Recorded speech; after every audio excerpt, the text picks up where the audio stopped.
Hey guys, it's Tim with TB Ministries. The teaching of the week here is actually on prayer. And a lot of times we have no clue what prayer really is all about. But it's pretty clear when Jesus prayed it, specifically in John 17, you could see just intimacy he was having with the Father.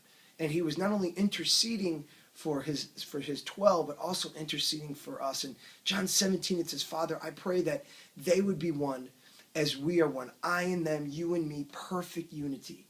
And a lot of times we look at the Bible, we look at things Jesus said, guys, and we don't realize that a lot of those prayers have already been answered. So we're not asking God to make us one anymore. We have perfect unity with the Lord. I mean, he is in us. He cannot be separated. The Bible says God is light, in him there is no darkness at all. Okay, and that light dwells in us. There is no more darkness. And so prayer doesn't have to become a thing of begging God to do things that Jesus has already provided. As a matter of fact, that's actually unbelief.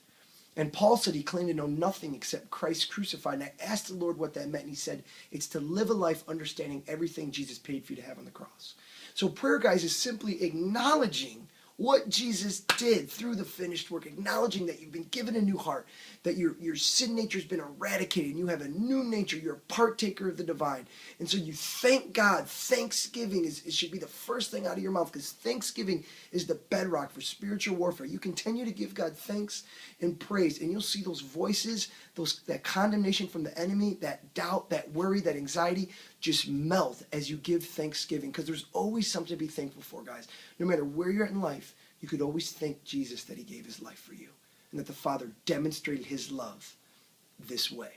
So don't look at prayer as just a one-way dialogue. Look at prayer as an art of thanksgiving, receiving what Jesus paid for you to have on the cross. And that's why we have the prayer declarations on the website, guys.